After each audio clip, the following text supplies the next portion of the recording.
अहमदाबाद में हुए plane crash के बाद से दुनिया भर में यात्री विमानों की इमरजेंसी लैंडिंग के मामलों में लगातार बढ़ोतरी हो रही है। कभी टेक्निकल फॉल्ट, कभी मौसम और कभी रनवे पर गड़बड़ी। इन तमाम वजहों से लैंडिंग के वक्त जान पर बन आती है।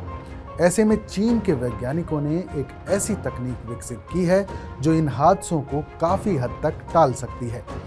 चीन की चाइना बिल्डिंग मटेरियल्स एकेडमी यानी CBMA और civil aviation science and technology academy ने मिलकर एक अनोखा मार्शमैलो कंक्रीट तैयार किया है। इसके नाम से ही समझ आता है कि ये कंक्रीट कोई आम कंक्रीट नहीं है, बल्कि हल्का, नर्म और झटके को सोखने वाला कंक्रीट है। ये एक खास तरह का फोम कंक्रीट है जिसमें 80% हिस्सा सिर्फ हवा है, यानी इसका घनत्व, डेंसिटी बेहद कम है, महज 200 किलो प्रति घन मीटर।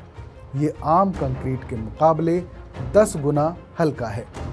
लेकिन इसकी खासियत ये है कि जब कोई भारी चीज़ जैसे 100 टन का प्लेन इससे टकराएगा तो ये क्रश होकर उसकी रफ्तार को धीरे धीरे रोकता है, बिना कोई बड़ा झटका दिए। अंतर्राष्ट्रीय नियमों के मुताबिक हर रनवे के बाद कम से कम 90 मीटर का सेफ्टी जोन जरूरी होता है। अब तक इसमें मिट्टी, घास या पानी जैसे प्राकृतिक उपाय किए जाते थे, लेकिन इनके भी खतरे हैं। जैसे उस सेफ्टी जोन के हिस्से में पानी जम जाता है, जानवर आ जाते हैं, मिट्टी मौसम के हिसाब से कमज़ोर हो जाती है।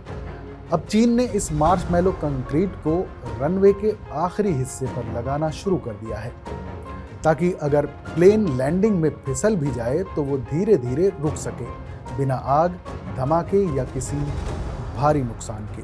कैसे तैयार होता है ये हल्का लेकिन मजबूत कंक्रीट, अब ये भी बता देते हैं। इस कंक्रीट की ताकत ज़्यादा नहीं बल्कि बेहद संतुलित होती है। आमतौर पर कंक्रीट जितना मजबूत हो उतना अच्छा माना जाता है, लेकिन यहाँ इसका उल्टा है।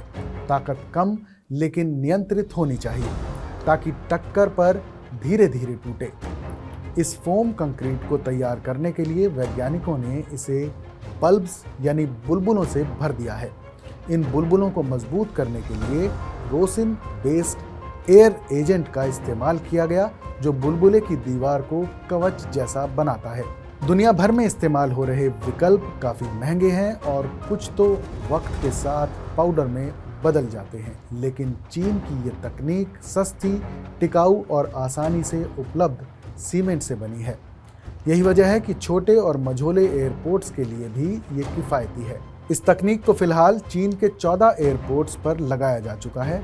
तिब्बत के निंगची एयरपोर्ट से मिले डेटा के मुताबिक साल भर बाद भी इस कंक्रीट की ताकत में सिर्फ 3% की कमी आई, जबकि 10% तक गिरावट डिज़ाइन के हिसाब से स्वीकार्य मानी जाती है।